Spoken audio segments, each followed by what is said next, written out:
최근에 누군가를 집에 초대한 적이 언제인가요? 혹은 누군가로부터 너네 집 가보고 싶다라는 말을 들었을 때 반가움보다 방어 기제가 먼저 작동해 당황했던 기억이 있나요? 우리는 친구를 아끼고 그들과 시간을 보내는 것을 즐깁니다. 하지만 그 만남의 장소가 내 집이 되는 순간 마법처럼 즐거움은 부담으로 변합니다. 사람들은 말합니다. 친하면 집에도 갈 수 있는 거 아니야? 라고요. 하지만 어떤 이들에게 이 질문은 내가 너의 가장 사적인 비밀을 들춰봐도 되겠니? 라는 말과 비슷하게 들립니다. 왜 우리는 밖에서는 누구보다 사교적이고 친절하면서도 집 문 앞에서는 철벽을 치게 되는 걸까요? 이번에는 우리가 그동안 차마 입 밖으로 꺼내지 못했던 집들이 거부 심리의 모든 것을 파헤쳐 보겠습니다. 뇌과학, 환경심리학, 그리고 우리가 미처 몰랐던 유년기의 기억까지. 오늘 이 긴 여행이 끝나면 여러분은 자신을 자책하는 대신 자신의 공간을 더 깊이 사랑하게 될 것입니다. 첫 번째, 공간의 심리학. 왜 집은 제2의 피부인가? 심리학자 에드워드 홀은 인간의 공간 개념을 4가지 단계로 나누었습니다. 밀접한 거리, 개인적 거리, 사회적 거리, 그리고 공적 거리죠. 여기서 가장 흥미로운 점은 집이 이 모든 거리를 무력화시키는 장소라는 점입니다. 집은 우리가 옷을 벗고 화장을 지우고 가장 못난 자세로 누워 있을 수 있는 공간입니다.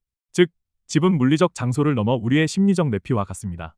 외부인이 이 공간에 들어온다는 것은 단순히 내 거실에 앉는 것이 아니라 내 피부 안쪽으로 타인의 시선을 받아들이는 것과 같은 감각적 스트레스를 유발합니다. 특히 시각적 노출에 대한 부담감을 무시할 수 없습니다. 우리는 누군가를 초대하기 전 평소에는 신경 쓰지 않던 물건들을 검열하기 시작합니다. 저 책을 보면 나를 이상하게 생각하지 않을까? 저 낡은 인형이 내 유치함을 드러내는 건 아닐까?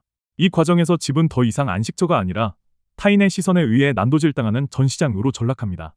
결국 초대 전후로 발생하는 막대한 정신적 에너지가 우리를 지치게 만드는 것이죠. 두 번째, 뇌과학과 에너지의 상관관계, 포스트 모드라는 과부하. 이제 우리의 뇌 안에서 어떤 일이 벌어지는지 들여다보겠습니다. 뇌과학자들은 인간의 뇌가 타인과 상호작용할 때 엄청난 양의 포도당을 소모한다는 점에 주목합니다. 이를 사회적 뇌 소셜 브레인 기제라고 합니다. 손님이 우리 집에 머무는 동안 집주인의 뇌는 백그라운드 프로그램이 쉴 새 없이 돌아가는 컴퓨터와 같습니다. 모니터링 체계, 상대방의 컵이 비었는지, 실내 온도가 적당한지, 혹시 지루해 보이지 않는지 끊임없이 스캔합니다. 억제 기제, 내가 평소에 하던 행동들 코를 훌쩍이거나 소파에 눕거나 멍하게 있는 행동을 억제하기 위해 엄청난 의지력을 소모합니다. 공감적 피로, 상대방의 감정에 동기화되려는 노력이 내 집이라는 편안한 환경과 충돌하며 더 큰 피로를 유발합니다. 특히 내향인의 뇌는 외부 자극에 민감한 고반응성 high reactivity를 가집니다. 외부에서 만날 때는 만남이라는 목적이 끝나면 즉시 집으로 도망쳐 충전할 수 있다는 심리적 안전장치가 있지만 집에서는 그 안전장치가 사라집니다. 손님이 떠나기 전까지는 뇌의 스위치를 끌 수 없는 강제 가동 상태가 지속되는 것이죠. 이것이 바로 우리가 친구가 가고 난 뒤 문을 잠그자마자 바닥에 쓰러지듯 눕게 되는 과학적 이유입니다. 세 번째, MBTI별 디테일 분석. 16가지 빛깔의 거절 심리. 성격 유형별로 이 스트레스를 받아들이는 양상은 더욱 드라마틱합니다. 탐구자형 INTJ, INTP, ISTP, 이들에게 집은 최적화된 시스템입니다. 모든 물건은 제자리에 있고 동선은 효율적이죠. 손님이 와서 물건의 위치를 바꾸거나 루틴을 깨는 것은 시스템에 바이러스가 침투한 것과 같습니다. 이들은 무례한 게 아니라 자신의 질서가 무너지는 것에 공포를 느낍니다. 수호자형 ISFJ, ISTJ, INFJ, 이들은 손님을 완벽하게 대접하지 못할까봐 두려워합니다. 손님이 화장실을 쓰고 나오면 혹시 냄새가 나진 않았을까? 걱정하고 음식이 식으면 자신의 정성이 부족했다고 생각합니다. 이들에게 초대란 즐거움이 아니라 도덕적 시험입니다. 자유형운형 ENFP, INFP, ISFP, 집은 이들의 감정 저장소입니다. 벽에 붙은 포스트잇 하나에도 추억이 묻어있죠. 이들은 자신의 감정적 공간에 타인의 에너지가 섞이는 것을 오염이라고 느끼기도 합니다. 너를 좋아하지만 내 비밀 기지는 지키고 싶어 라는 마음이 가장 강한 유형들입니다.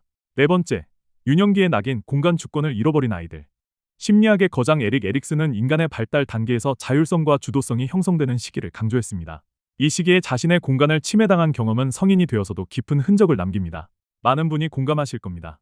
어릴 적 부모님이 손님을 부를 때마다 내 방을 강제로 청소당하고 모르는 아이에게 내 소중한 장난감을 양보해야 했던 순간들. 그때 우리가 느낀 것은 나눔의 미덕이 아니라 공간적 무력감이었습니다. 내 것이라고 믿었던 공간조차 언제든 타인에 의해 침범당할 수 있다는 불안감이 무의식에 뿌리내린 것이죠. 반대로 집이 늘 너무 엄격하고 깔끔해야만 했던 가정에서 자란 경우도 있습니다.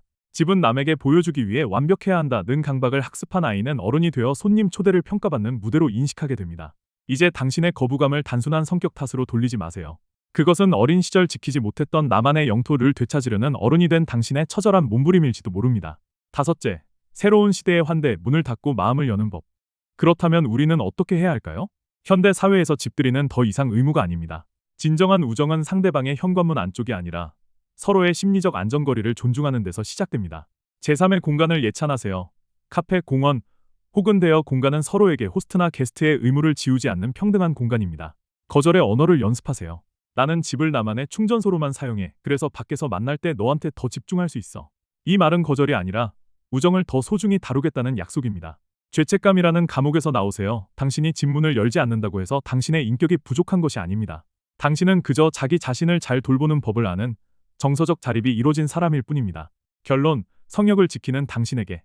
마지막으로 기억하세요. 당신의 집은 당신의 세계입니다. 그 세계의 통행증을 누구에게 줄지는 전적으로 당신의 권리입니다. 오늘 밤 굳게 닫힌 문 안에서 당신만이 누릴 수 있는 그 고요와 평화를 마음껏 만끽하시길 바랍니다.